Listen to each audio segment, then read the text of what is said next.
चंद्रे संकट हरियो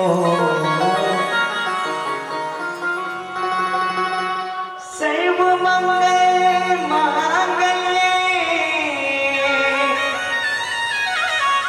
श्री सर्वार्थ साधिके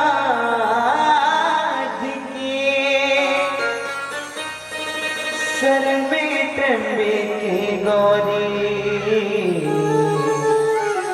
नारायणी नमोस्तुते।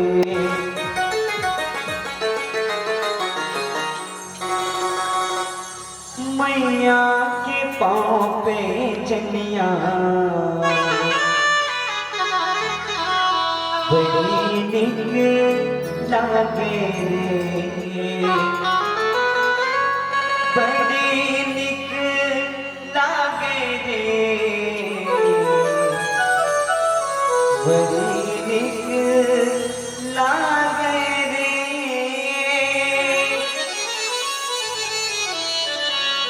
झूल झूल सातों बहनिया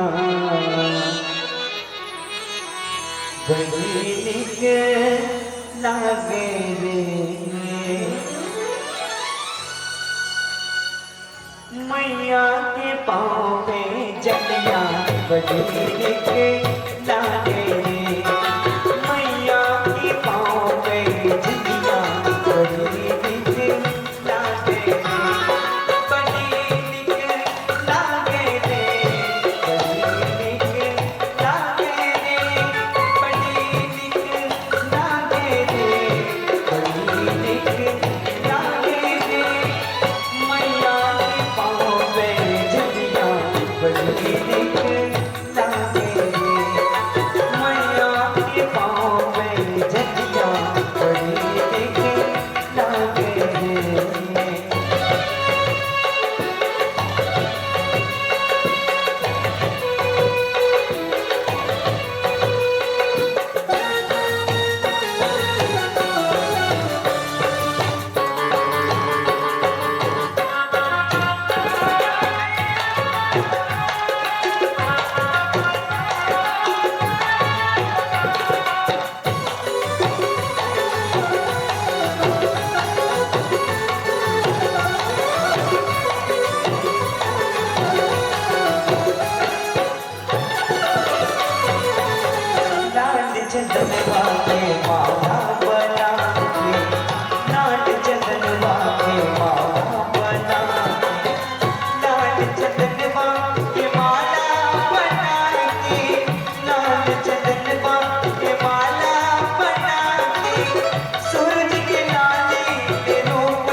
सातों बहनिया बड़ी के लागे रे मैया के पाँव में जलिया बड़ी के लागे रे बड़ी के लागे रे बड़ी के लागे रे बड़ी के लागे रे बड़ी के लागे रे मैया के पाँव में जलिया बड़ी के लागे रे मैया के पाँव में जलिया बड़ी के लागे रे बड़ी के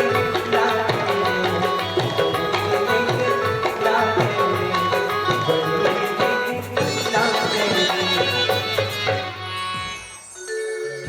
बोले राजा रामचंद्र की जय।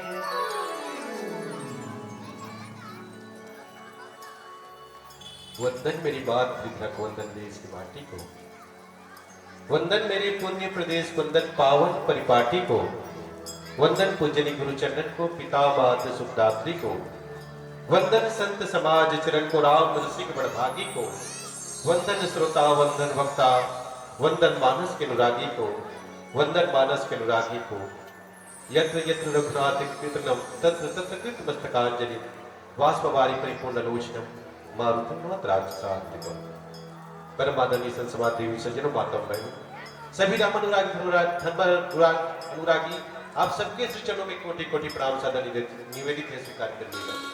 आप सबके आशीर्वाद और स्नेह मिले इन्हीं भाव के साथ सबके चरणों में चरण बंदन अर्पित है, अभिनंदन अभिवादन अर्पित है। मंच के इस तरफ एक विद्वान उद्घोषक, वाकई में धर्म मंच में सबसे मर्यादित मंच कहा जाता है, मानस के मंच को कहा जाता है। इसके सारथी को वाकई विद्वान और गुणी होने की जरूरत है। कई मंचों में हम जाकर देखते हैं, संचालन की भूमिका में कई लोग रहते हैं, लेकिन उनकी भाषा इतनी विद्वतापूर्ण नहीं रहती जितने विद्वतापूर्ण आपके इस मंच के उद्घोषक, जो विद्वान व्यक्तित्व के धनी है, आदरणीय उद्घोषक महोदय, और उनके उस मंच के जितने भी सहयोगी साथी हैं, उन सबको कोटि कोटि अभिवादन प्रणाम। और मंच के पृष्ठ भाग पर एक विद्वानों की एक मंडली है, जो एक कठिन काम को भी सहज भाव से स्वीकार किए हुए हैं। कठिन काम इसलिए क्योंकि किसी का मूल्यांकन करना, किसी के परीक्षण करना, किसी का परखना, किसी की परीक्षा लेना इतना सहज नहीं है, बल्कि स्वयं की परीक्षा हो जाती है। ऐसे कठिन कार्य को भी सहज रूप से स्वीकार करने वाले आदरणीय सभी गुरुजन जो निर्णय की भूमिका में है, उन सबको कोटि कोटि अभिवादन। 22 तारीख कल होने वाला है, अर्थात कल के दिवस ऐसे दिवस है जहां पर अयोध्या के दर्शन कर लिए, अर्थात तीर्थ के पुण्य फल, महाफल मिलने वाला है। लेकिन शायद आपके हमारे जीवन में ये भाग नहीं मिलने वाला है कि हम कल के दिवस में अयोध्या का दर्शन कर ले, लेकिन अयोध्या से ये भी कम नहीं है। अगर यहाँ पर राम कथा होती रही कल दिवस, तो मान के चलो ये तीर्थ से कम नहीं है, तीर्थ फल आप हम सबको मिलने वाला है। बाबा जी ने बहुत सुंदर से बात कही ना, राम कथा मंदाकिनी, मंदाकिनी अर्थात तीर्थ का ही तो रूप है, और राम कथा को मंदाकिनी कहा था। राम कथा तीर्थ है, आज ये तीर्थ बन गया है और कल दिवस ये अयोध्या बन गया है। यही कामना है। हम अयोध्या ना जा पाए, लेकिन अयोध्या से कम भी नहीं है, वहां पर भगवान की कथा हो जाए और पुण्य फल हम सबको मिल जाए। इन्हीं भाव के साथ अयोध्या बनाने वाले आदरणीय सभी आयोजक समिति के पदाधिकारी से लेकर जितने अध्यक्ष से लेकर जितने पदाधिकारी, जितने सदस्य, उन सबको कोटि कोटि अभिवादन। आदरणीय पारकर भैया को भी सादर नमन। और आइए जो प्रसंग चर्चा करने के लिए आदेश हुआ है, वो सुग्रीव एक तो माध्यम है। यहाँ पर उनको गोसाई महाराज जी तो सुग्रीव को यहाँ पर माध्यम बना दिए हैं, लेकिन बात हमारी कर रहे हैं, आपकी बात कर रहे हैं गोसाई महाराज जी। बात उस समय की है जब सुग्रीव के जीवन में कष्ट था, तो भगवान उनसे मित्रता किए, और मित्रता करने के बाद उनके कष्ट को दूर किए। और कष्ट उनके जीवन का क्या था? उनके अपने भाई बाली से ही बैर हो गया था, और बैर होने के कारण बाली उनको मारना चाहते थे। उन्हीं के डर से दर दर भटकने वाले सुग्रीव जब उनको उनके भाई से मुक्ति राम जी ने ही दिलाए, तो आज राम को ही भूल गए, राम को भूल गए। अर्थात उनके संकट दूर हुआ तो संकट दूर करने वाले को भूल जाते हैं आप हम सब भी। यहाँ पर बालमणि सुगुल से कहा ना कि सुग्रीव को माध्यम बनाकर हमको जगाने का प्रयास है गोसाई महाराज जी का। और एक पंक्ति लिख दिए है जो जिस पर चर्चा करने का आदेश हुआ है, यह पवन सुत हृदय विचारा राम काज सुग्रीव विसारा। यहाँ सुग्रीव राम के काज को करने उसको बिसर गए हैं, वो भूल गए हैं, और बल्कि ये विचार कौन कर रहे हैं? हनुमान जी महाराज विचार करते हैं, क्योंकि जब लक्ष्मण जी महाराज के क्रोध को देखे और उनके क्रोध को देखने के बाद जब राम जी उनके क्रोध को शांत किए, तब हनुमान जी महाराज ये विचार करते हैं कि सुग्रीव कैसे हो गए, आज राम को ही भूल गए, जिनके जीवन के कष्ट को राम ने दूर किया है और उसी दूर करने वाले कष्ट को दूर करने वाले राम जी को भूल गए। ये हृदय में विचार करते हैं। अगर इस कथानक के अनुसार से देखें तो बात इतनी सी है, लेकिन इसी कथानक को हम अपने जीवन के साथ जोड़ कर देखें तो बहुत बड़ी बात है। एक बात मैं सुनता करता हूँ, आपने सुनता हाथ बोला, आपके बीच में रखा, देखो हमारा जन्म राम जी के लिए हुआ कि राम जी का जन्म हमारे लिए हुआ है? अगर हम ये सोचते नहीं हमारे जन्म राम जी के लिए हुआ है तो हमारी सोच गलत है।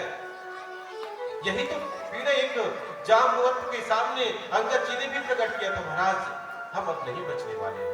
जब जानकी जी की खोज करने निकले जिसने, और खोज करने के बाद निकले बार जब निकले जिसे, तब संपाति के पहली संपाति के सामने जाए के पहले करने में पीड़ा ये होइस महाराज यह नहीं सीता, अगर यह कि हम यह सीता की खोज नहीं कर पाओ ना, अगर खोज नहीं कर पाए तो वहां जाए के बाद पिराई हमला मार डाली, अर्थात सुग्रीव हमला मार डाली, ये होकर पीड़ा है। अगर सीता जानकी के खोज अगर हम नहीं कर पाए ना, यह नहीं सुधी सीता की हम पाई, वहां गए मारे ही कपिराई, वहां जाओ तो हम लोग मार डाली, ये होकर भाव जब ये मन में पीड़ा हुई तो जामवंत जी एक बुजुर्ग देखो दूरदृष्टि होते हैं, वो दूर की बात सोचते हैं, आगे की बात सोचते हैं और मार्ग दिखाने वाले होते हैं। बोले कि महाराज आप क्या समझते हैं कि आपका जन्म राम के लिए हुआ है? नहीं, राम का जन्म हमारे लिए हुआ है, आपके लिए हुआ है। तात राम नहीं जन्म मानव, निर्गुण ब्रह्म अजय अजर जानो। राम कौन है? जो अजय है, जो अजन्मा है, जिनको कभी कोई पराजित नहीं किया गया, वो निर्गुण ब्रह्म है। लेकिन आप हम सब के लिए भगवान का जन्म हुआ है, उनका जन्म हमारे लिए हुआ, न कि हमारा जन्म उनके लिए हुआ है। ये हम सब बड़भागी, हम सब सेवक बड़भागी, हम सब सेवक अति बड़भागी, संतत सगुण चरण अनुरागी। ये तो भाग्य हमको मिला कि हम भगवान के चरणों के अनुरागी बन गए हैं। हम भाग्यशाली सेवक है कि भगवान की सेवा करने के इस बात अवसर हमको मिला है।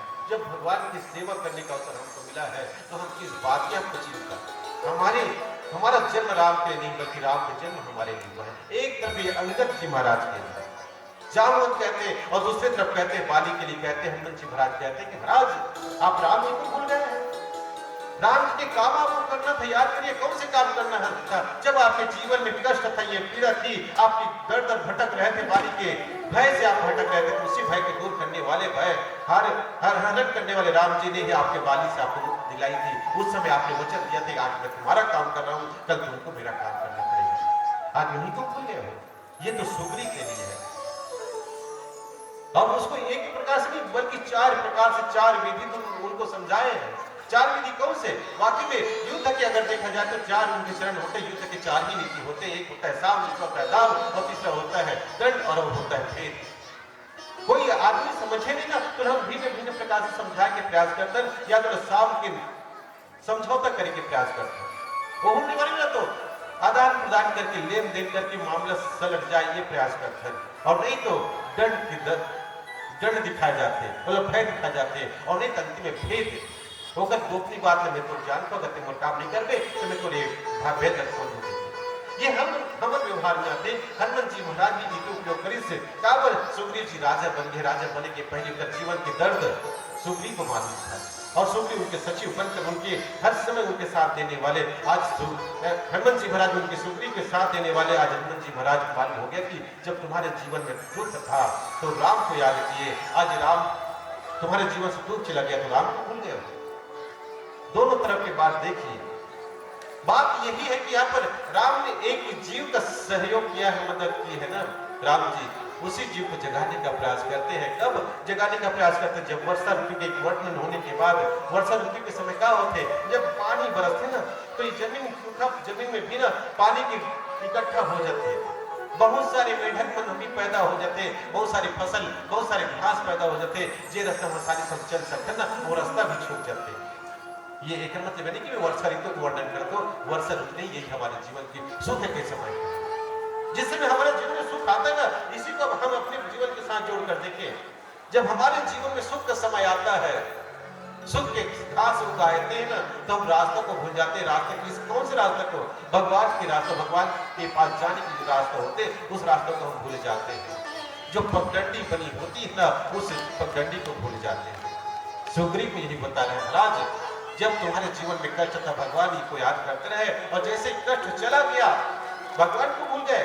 जैसे तुम्हारे जीवन में सुख आया, तुमको राजा बना दिए, और राजा बनने के बाद तुम भगवान को ही भूल गए हो। हम भी वही करते हैं, जब हम भी राजा बन जाते हैं, अर्थात जब हमारे जीवन में सुख आता है, हम भगवान को भूल जाते हैं। सुख देने वाला भगवान ही है। उद्घोषक महाराज ने बहुत सुंदर से बात बोली। अब हम सबकी एक नई दुनिया है। पहले जब हमारे हाथ में मोबाइल नहीं होता था ना, हमारी एक ही दुनिया होती थी, माँ बाप और मित्र यार, ये सब हमारी दुनिया के अंग होते थे। आज हम सब के अपने अपने दुनिया हो गए हैं, वो वर्चुअल दुनिया है। बस ये मान के चलो कि जब सुग्रीव के जीवन में कष्ट थी ना, तो वो कर दुनिया में सब कोई से, हनुमान जी से, हनुमान जी महाराज जी से, भगवान राम जी से, सब कोई से। लेकिन जब वो जीवन में सुख है ना, तो वर्चुअल दुनिया में चलती सी होगा। अपन दुनिया में खो गए, अपन दुनिया में खो गए, है ना भाई? वो भी वर्चुअल दुनिया में चल दी। जिस दुनिया के भाग राम जी थे, हनुमान जी महाराज जैसे भक्त थे, ऐसे मित्र उनके थे, उन सबको भूलकर अपनी दुनिया में चले गए। कब? जब उनके राजा बने तब। इसलिए गोसाई महाराज जी लिखते हैं, यह पवन सुख हृदय विचारा, राम काज सुग्रीव सारा। अरे सुग्रीव, तुम राजा बनने के बाद राम ही को भूल गए। अब तुम्हारा जन्म, राम जी ने अपना कर्म कर दिए हैं, राम जी अपना भूमिका निभा दिए हैं, राम जी को जो करना था वो कर दिए, अब तुमको करने की जरूरत है। क्योंकि तुम्हारे बीच में समझौता हुई थी ना, मित्रता की यही नियम भी है, मित्रता की यही शर्त है। अगर तुम्हारे दुख के समय में कोई दोस्त तुम्हारे मित्र काम आता है, तो उनके हर दुख सुख के समय तुमको काम आने की जरूरत है। वैसे दोनों की गति भी समान है, दोनों की पीड़ा समान है। यहाँ पर राम जी ने भी जानकी की खोज करने, सब खोज करने की मित्र की जरूरत इसे है, और राम ने सुग्रीव को मित्र बनाया है। अपनी बात बताकर कि आज मैं तुम्हारा काम कर रहा हूँ, कल तुमको मेरा काम करना पड़ेगा। वस्तुता देखकर तो राम जी के जन्म हम सबके लिए हो, लेकिन राम जी के जन्म हम सबके लिए हो है। आज के समय का नाम हम सबके लिए है, लेकिन वही राम ने हम सब भूल लेते। लेकिन अब ये बात कह सकते कि राम जी सब हम लोग जन्म दे, कुछ करे मत कर्म करे मत, लेकिन वही जन्म देने वाला हम भूल जाते, अपन कर्म में भूल जाते, एक नाम से भगवान से दूर हो जाते। ये विचार करके हनुमान जी महाराज सबकी जगावत है, और जो सुग्रीव के माध्यम से हम सब जगावत है। आओ चर्चा करें एक सुंदर भजन पश्चात।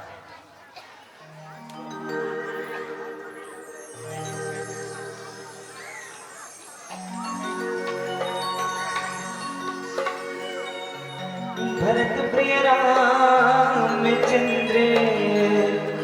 संकट हरियो,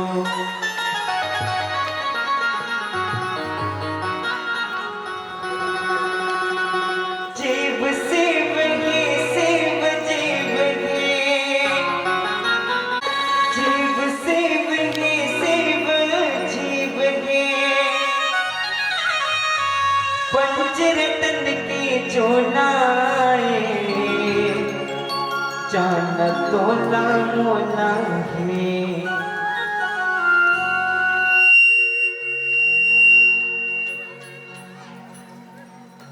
डोली सांस की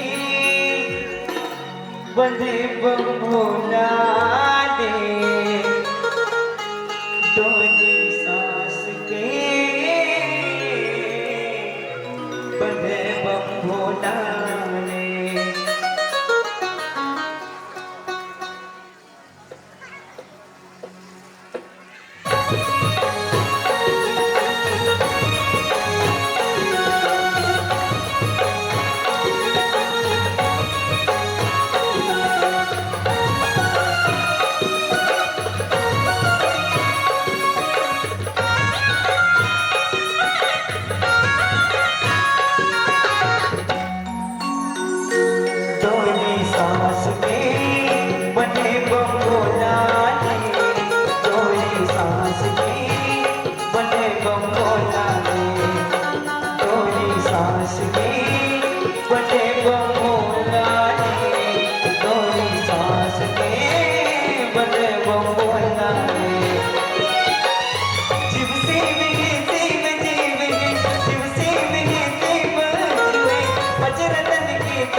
तो आया तेरी द्वार, प्यास में आया तो आया तेरी द्वार। यहाँ पे भी जो आया कहाँ जाऊँ मैं सरकार, यहाँ पे भी जो आया कहाँ जाऊँ मैं सरकार। चढ़ी पगड़ी बांधी सुंदर आँखों वाला, चढ़ी पगड़ी बांधे सुंदर आँखों वाला। कितना सुंदर लागे हाय, कितना लागे प्यारा, कितना सुंदर लागे हाय, कितना लागे प्यारा। तोरी सांस में बड़े बम्बोला रे, तोरी सांस में बड़े बम्बोला रे, तोरी सांस में बड़े बम्बोला रे, तोरी सांस में बड़े बम्बोला रे, तोरी सांस में बड़े बम्बोला रे, तोरी सांस में बड़े बम्बोला रे। दिल से बोले राजा रामचंद्र की जय। देवी से बातों करते हैं। ये तो पवन सुत अर्थात हनुमान जी महाराज है। यह पवन सुत हृदय विचारा राम काज सुग्रीव विचारा। ये तो सुग्रीव को विचार अपने हृदय में विचार करते हैं और सुग्रीव को जगाने का प्रयास करते हैं, क्योंकि भूल गए राम जी को। और यही स्थिति हमारी है। हमारे जीवन की कितनी अवस्था है? 4 अवस्था है ना। ये 4 अवस्था के 4 ही भेद है, 4 ही तत्व है। हम अपने बचपन में भगवान, जिस भगवान ने हमको जन्म दिया, हम उनको, उनके सहारा, उन्हीं को हम सहारा बना के इस जीवन को पवित्र कर सकते हैं, लेकिन उसी को भूल जाते हैं। तो सबसे पहले हमारी अवस्था है वो है बचपना ही है, बचपन है। और ये बचपना और किसी का नहीं है, बल्कि शाम का ही है, समझौता का ही है। अगर आप बचपना में भगवान की गुणगान कर लेते, वो घोषक महोदय बहुत सुंदर से बात बोली, देखो विडंबना है, ये मानसिकता बन गई है, धारणा बन गई है कि युवाओं को कथा नहीं सुननी है, उनको कथा नहीं करनी है, बल्कि बुढ़ापे अवस्था में भगवान की कथा करनी है। ये धारणा बन गई है, यही धारणा करने की जरूरत है। अर्थात वो क्या मतलब कि हम जो प्रथम अवस्था में जब पहुंचते हैं ना, उस समय से हमारे जीवन भक्ति होनी चाहिए, भगवान उसी समय से याद आना चाहिए। लेकिन आज भी पालक हम अपने बच्चों को ये नहीं सिखा पाते भगवान की भक्ति करनी है। अर्थात हम अपने जीवन के उस बचपना के साथ समझौता कर ले और उस समझौते में भगवान हमारे साथ हो जाए, भगवान हमारे जीवन के भाग बन जाए, ये नहीं करते। जगाने का प्रयास किया जाता है शिव को, शिव संदेश भेजते हैं, भगवान संदेश भेजते हैं कि अब तुम जागो, अभी से जाग जाओ। लेकिन अभी से अगर नहीं जाग पाए तो बचपनों में तो जागना मुश्किल है, बुढ़ापे में जागना मुश्किल है, और अभी हम नहीं जागते, उस समझौता वाले भेद से अलग हो जाते। दूसरा आता है दाम का। युद्ध के 4 भेद है ना, 4 तत्व है। एक साम है, दूसरा दाम है, तीसरा दंड है, चौथा भेद है। और जवानी के जो आते हैं वो है दाम का ही होता है। बोलते कि एक जवानी के कुछ समय तुम दे दो और तुमको मैं पुण्य का फल मैं दे दूं, तो भगवान यही कहता है। लेकिन जवानी की जो मस्ती होती है ना, आनंद होता है, शायद हम उस समय तो सबको भूल जाते हैं। बचपन में तो चलो निर्मल मन होता है, भगवान को सारे बस सकते हैं, लेकिन नहीं, वहां पर नहीं भजते, वहां पर हनुमान जी महाराज नहीं आएंगे विचार करते हुए हमारे पास, लेकिन संकेत हमको भेज देते हैं। लेकिन उस जवानी में भी भगवान को हम भेज देते हैं। जवानी के कुछ भाग हमको देने की जरूरत है, भगवान हमको देने के तैयार है, लेकिन उस जवानी में भी, उस दाम में भी हम कुछ नहीं कर पाते। आ जाती है बुढ़ापे की पहली अवस्था, जहां पर हम व्यस्त जीवन में सिर्फ धन के पीछे दौड़ते हैं। उस समय भी कहा जाता है धन किस काम के आने वाला है, कोई काम नहीं आने वाला है। जिस धन के पीछे तुम दौड़ रहे हैं ना, वही धन तुम्हारे अपने पास रख लेंगे और तुमको उसी धन के लिए तुमको तरसा देंगे। ये भी संकेत आता है जीवन में, लेकिन उस समय भी हम उस भगवान को भूल जाते हैं। चौथी जो अवस्था है बुढ़ापे की, बुढ़ापे के समय भगवान कहता है, ये संकेत मिलती है कि अब तुम्हारे पास कुछ नहीं है। जीवन में यही भेद था कि तुमको भगवान की भक्ति करनी थी, लेकिन उस समय भी तुम भगवान को भूल गए। अब कुछ करने वाले नहीं हो। जब तुम जवानी में और बचपना में और उस समय जब व्यस्त जीवन तुम्हारे थी, तब उस समय भी तुम कुछ नहीं कर पाए, जाग नहीं पाए, तब कहाँ जाग पाओगे? जे आदमी 4 बजे उठे का आदत बना रहे थे, 4 बजे उठ जाते, 4 बजे पहले उठ जाते। लेकिन अगर उनका आदत बिगड़ के 5 बजे उठे का आलसी आ गए ना, तो 6 बजे उठा के देख ले, 6 बजे तक उठे के मन नहीं करे। बोल के मतलब ये है कि जेला आदत है, आदत में थोड़ा सा भी ढिलाई करते, वो आदत बिगड़े में समय नहीं लगे। अर्थात के बचपन में नहीं जाग पाए और जवानी में नहीं जाग पाए, तो बुढ़ापा में कहाँ जाग पाए? इसलिए तुम्हारे जीवन में संकट आने वाला है, और जब संकट आता है तभी तो भगवान की याद करते हैं। लेकिन इससे पहले अगर याद कर लेंगे तो संकट भी संकट जैसा नहीं लगेगा। यही बात सुग्रीव को कहते हैं, सुग्रीव जब तुम्हारे जीवन में संकट था, भगवान तुम्हारे पास आए और तुम उसको वचन दिए हो कि तुम उनके काम करोगे, आप भगवान को भूल गए हो। ऐसे लगता है कि जहां पर जाने के लिए, भगवान के पास जाने के लिए जो रास्ता, उस रास्ते को हम भूल गए हैं। ऐसे लगता है कि घासों की एक घास उग गए हैं, बहुत सारे खरपतवार बन गए हैं और उसी खरपतवार के कारण ये रास्ता लुप्त हो गया है। हम नहीं देख पा रहे भगवान के पास जाने। यही विडम्ब है हमारे जीवन में। मैं पहले शुरू से ही बोले कि सुखदेव जी को माध्यम बनाकर हमको जगाने का प्रयास किए जाते। एक जीव को शिव जगाने का प्रयास करते हैं। यहाँ पर लक्ष्मण भी आते थे, एक जीवाचारी बनते, वो भी वही बात कहते हैं। लेकिन ये मान के चलो कि हमारे जीवन में हर एक पल किसी न किसी रूप में हनुमान जी महाराज आके हमें जगाने के प्रयास करते हैं और जागे के प्रयास हम नहीं करते। एक नाम से जीवन में ये कष्ट आ जाते हैं। गोसाई महाराज बहुत सुंदर से बात लिखी, निकट जाई चरण सिरुनावा, चारों पीड़ित ही कहीं समझावा। थोड़ा चार प्रकार से समझाए के प्रयास करी। जब ये बात चारों प्रकार की बात न बताई तब सुग्रीव जागी। जब वो अंदर में एक भय उत्पन्न हो कि है भगवान वाकई में कष्ट के समय भगवान की बात में मानी हो, भगवान मोर बात मानी से, लेकिन अब मैं भुला गया कि जब तक हमको भी लाठी की दर्द नहीं दिखाई जाती है ना, जब तक हमको डर नहीं दिखाया जाता तब तक भी हम नहीं जागते हैं। नहीं तो बोलो ना भाई, बचपन में याद करके देखन पहले के समय में दादा दादी मन लड़के मन अपन नाती मन सुंदर सुंदर कहानी सुनाए और पाप और पुण्य की बात न बताए। लेकिन आज तो पाप और पुण्य की बात होती ही नहीं है, और बात जब नहीं होती तो बच्चे को कहाँ समझ में आएगा कि कौन से काम करने से पाप होता है, कौन काम करने से पुण्य होता है। नहीं पता। पहले ये गांव में होता था, दादा दादियों की जिम्मेदारी होती थी, छोटे छोटे कहानी के माध्यम से बताते थे, और वही उसी डर के कारण बहुत सारे ऐसे गलती से वो बच्चे बच जाते थे और एक समय उनको समझ में आ जाता था कि हमको कौन से काम करने हैं। लेकिन आज कहाँ वही बोलेंगे, हम सब अपने वर्चुअल दुनिया में खो जाते हैं, हम अपनी दुनिया में खो जाते हैं, अपने परिवार के कुछ सुख के क्षणिक सुख के समय दुनिया को, और दुनिया में बहुत सारी चीज है, उस दुनिया को चलाने वाले उनको भूल जाते हैं। ये गति है सुग्रीव जैसी गति, हमारी भी गति है और इसी गति में हम खोए हुए हैं। इसलिए हमको जगाने के लिए पवन सूत की जरूरत है, जो विचार करने वाला होता है, विचारमान भक्त की जरूरत है। और हनुमान जी महाराज का एक पल है भ्रमण कर, ऐसी बात नहीं कि नहीं है, बस वो हम पहचाने के प्रयास नहीं करें, और पहचाने के प्रयास नहीं करें। एक नाम से दर्द और दुख के बीच में हम पड़े रहते, एक पेंडुलम, एक आवर्तक रूप में झूमते रहते, बस एक छोड़ कुछ भी नहीं करते। इसलिए गोसाई महाराज जी बोले कि एक बार फिर से देखिए, यह पवन सूत हृदय विचारा राम काज सुग्रीव विसारा। सुग्रीव राम जी को भूल गए, राम के काल को भूल गए, लेकिन हम भी राम को ही भूले हैं और उनके काम को भूले, उनके नाम को हमको स्मरण करने की जरूरत है, उनको भूल गए। तो ये एक जगाने के यही प्रयास है, प्रबोधन की जरूरत है। जहां जहां जब जीवन में किसी के जीवन में कब एक अधीरता आती है ना, या तो उसके मन में अधीरता आती है, तब इस प्रकार से बात होती है, ज्ञान की बात होती है। यहाँ पर एक बात अलग बात है कि हम सुग्रीव के जीवन में कोई अधीरता नहीं आई हुई है, तो उनके जीवन में समृद्धि आई है, इसके बावजूद जगाने की जरूरत है, क्योंकि एक भक्त को बार बार जगाने की जरूरत है। जैसे कि लक्ष्मण जी महाराज को देखो ना, उनके जीवन में सारी चीज भगवान को करीब रहते हैं, भगवान के सन्निकट रहते हैं, फिर भी अपने आप को परखने के लिए भगवान को बार बार प्रश्न पूछते हैं, अपने आप को जगाने का प्रयास करते हैं। उनको मालूम है कहीं ऐसा ना हो जाए, कहीं ऐसा न हो जाए कि मेरे ऐसे कोई कर्म हो जिससे मेरे पिता अर्थात मेरे भगवान की यश में कमी हो जाए। इसलिए भगवान के पास होने के बावजूद भगवान से प्रश्न पूछते, महाराज ईश्वर जीव भेद प्रभु सकल कहो समझाए।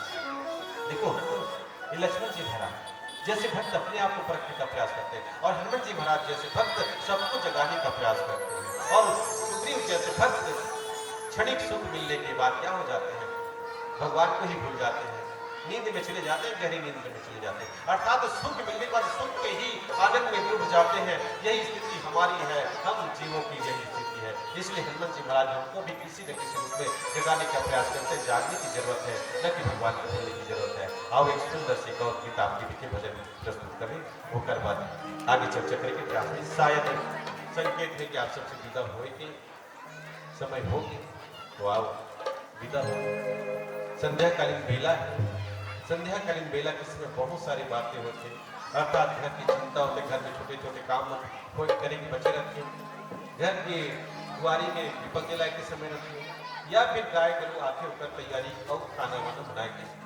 फिर भी इतना सारी चीज होने के बावजूद आपके पावन प्रांगण में आपकी तो उपस्थिति है, और ऐसे लगे विद्वानों की उपस्थिति है, विद्वान पुनीत दर्शक की उपस्थिति है। इस भाव से मैं आप सबको मन करता हूँ। भाषा बोली मगर गलती हुई हो, त्रुटि हुई, इसलिए क्षमा प्रार्थी। आइए अंतिम भजन के साथ आप सबसे विदा हो जाए। धन्यवाद। जय श्री राम।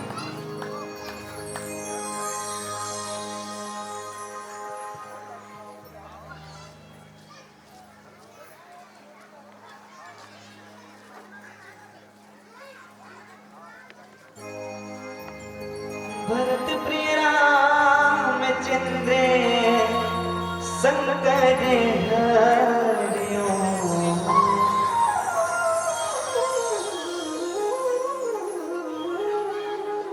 हो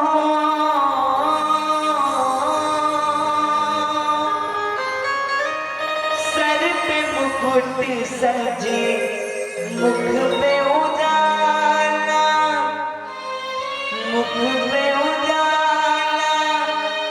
हाथ धनुष गले में पुष्पमाला। हम दास इनकी ये सब के स्वामी, अनजान हम ये अनकरिया। शीश झुकाओ राम गुण गाओ, शीश झुकाओ राम गुण गाओ, बोलो जय विष्णु के अवतारी। राम जी की सवारी, राम जी की लीला है निराली। राम जी की सवारी, राम जी की लीला है निराली। एक तरफ लक्ष्मण, एक तरफ सीता, बीच में जगत के पालनहारी। राम जी की सवारी, राम जी की लीला है निराली। राम जी की सवारी, राम जी की लीला है निराली।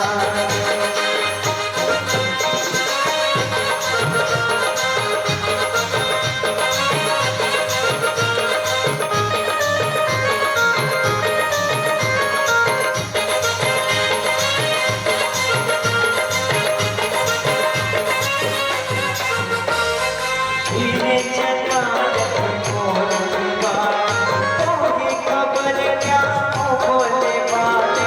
तोहे खबर क्या ओ भोले बाले, तोहे खबर क्या ओ भोले बाले। एक बार देखे लीला भरेगा, 100 बार देखो फिर भी करेगा। 100 बार देखो फिर भी करेगा। चादर बने सबसे कड़े, चादर बने सबसे कड़े, से सब चल जाते। राम जी की सवारी, राम जी की लीला है निराली। राम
राजा रामचंद्र की जय। देवी सिद्धू माता आप सबको आरती में सम्मिलित होनी है। आप सम्मिलित होंगे और अभी हमारे माध्यम से इस मंडली के माध्यम से